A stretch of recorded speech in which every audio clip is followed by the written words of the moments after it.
unlike anywhere else I've been, where the contrast from city to extreme wilderness is very, very harsh. The light is very harsh. Yeah. And it's very eerie, but yet pretty all at the same time. It's like somebody took the drama level and just went...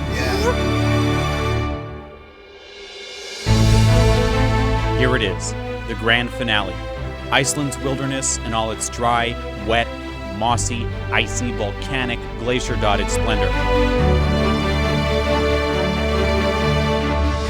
This show is about Maine wild blueberry jam, and if you missed that, go watch the previous 4 episodes. But to understand Icelanders, the people buying the jam in this series, you have to see, breathe, and live their home. And it's quirks. We're now waiting for the geyser. Best comes to those who wait. And we're still waiting. Silent anticipation is deafening here. It's very nice.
It's the light, it's the soil, it's the lack of trees.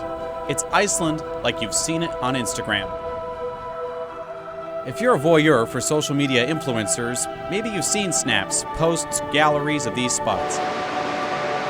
Gullfoss, among the biggest waterfalls in Europe, Thingvellir, where North America and Europe's tectonic plates meet. Geyser, a field of too-hot-to-touch explosive water pools that erupt only whenever they feel they're ready. And this spot, the Black Sands Beach in Vik.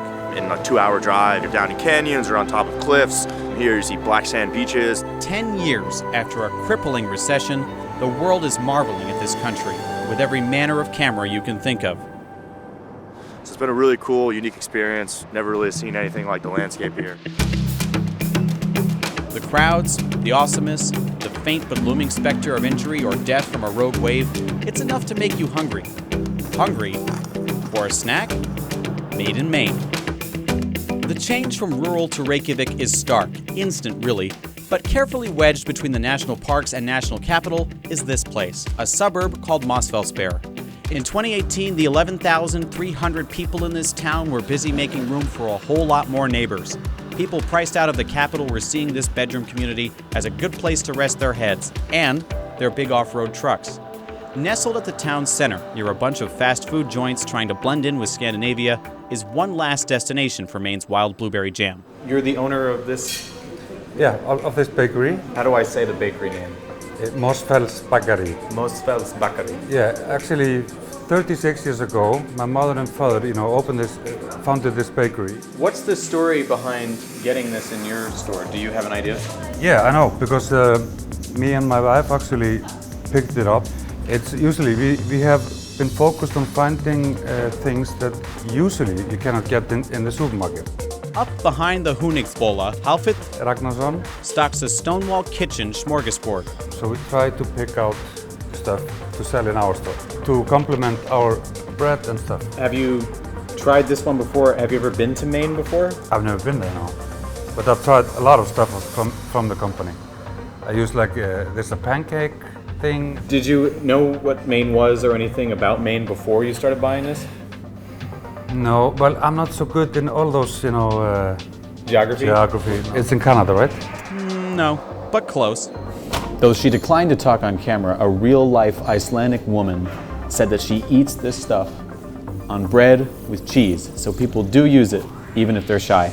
That's what really matters. The same people buying the chocolate, pastries, and espresso at Mosfell's Bakery are dishing out kroners, approximately $6 and $12 at a time, to buy the wild blueberry jam we've followed from farm to factory to free sample. I must have a picture of the field somewhere. I know I have at least one. And this is the man who oversees the fields and the operations for the blueberry company, where they get the blueberries for your jam. And this is kind of what the fields look like in the fall, because the blueberries are gone and they mow this, like they cut all the plants down in preparation for the next batch. So they do it on a big field like this. Yeah. And then you can see that this is the soil. It's very dry and gravelly.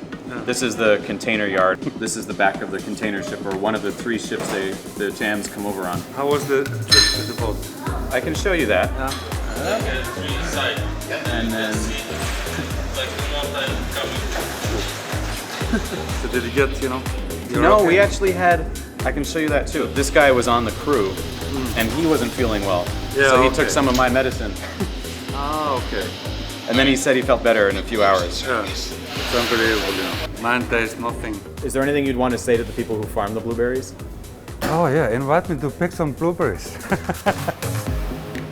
That is the heart of this story. These jars, in a bakery, in a warehouse, in a container, full or empty, are grown, packed, and shipped by people who either love what they do or the people they're working for. Yet no matter how many times a shipment of blueberries leaves these fields, those people rarely, if ever, get a chance to meet each other.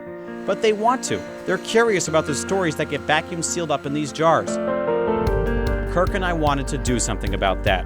When we got back to Maine, we decided to get a couple of our characters together, virtually. Hello? It's perfect, perfect. Farmer Wayne, meet your customer, Peter. And our customers, they really liked it, especially the blueberry. So From Helen's in Machias to the Melabuten store in Reykjavik, over an at times shaky wireless connection. let's just talk slow.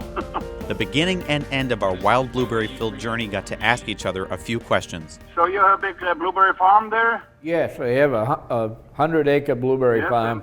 We've been growing berries since 1920s, my family. Oh my God, I wasn't even born then. And I think I'm old. I've been growing since early 50s. Okay. Well, we've been selling fresh blueberries from the States. I don't know if they're from Maine, but fresh blueberries we started with when I was at the store with my father in the, 70s or 80s. This is fresh, not frozen, or frozen fresh? No, just fresh, not frozen. Never jam until we had the Stonewall. We do a huge fresh berry operation. Okay. We last year done 30,000 pounds in fresh. Oh my God. That's what we sell annually, I think, here in Iceland. The price is affordable to fly them in? Yes, of course. Otherwise, we wouldn't be able to sell it because Right. it wouldn't be fresh enough. Right. So we have to do it. But we know they are expensive, but it's okay. It's okay. Of course, they're expensive, but it's okay. For quality, it's okay. This has been very interesting to me. I would like to continue our conversation somehow. I will come to Maine one day. Pick some blueberries there. All right. It was nice to meet you. Yeah, you too. Okay. Nice meeting you. So we'll try to be in touch then. Okay? All right. All right. Thank you so much, Peter. Yep. After the chat, Wayne and I sat down to debrief. I wanted to know if some solutions to the problems facing Wayne and other wild blueberry farmers could be found in conversations like the one he and Peter just had. I was very interested in what he does over there with his sales. And it amazed me when he said that they actually are buying fresh packed berries and flying them in. That's something I'd never considered. Maybe I should. So this just occurred to you? It just occurred when I talked to him. I never thought of it before.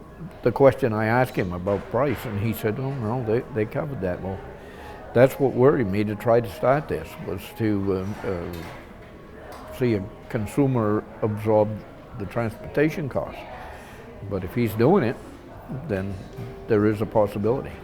That, folks, is the word we're going to leave you pondering, right back in the place where our story began. Possibility. Somewhere out there, in Maine, on the sea, in Iceland, Maybe the ideas and tools that will help Maine wild blueberries and the people that grow them confront their 21st century challenges. The possibility exists that those people and their ideas and tools could be brought together in new ways. If carefully cultivated, those relationships could generate a solution to an economic problem facing an entire region. Maybe someone just needed to tell them their own story. Oh, wait.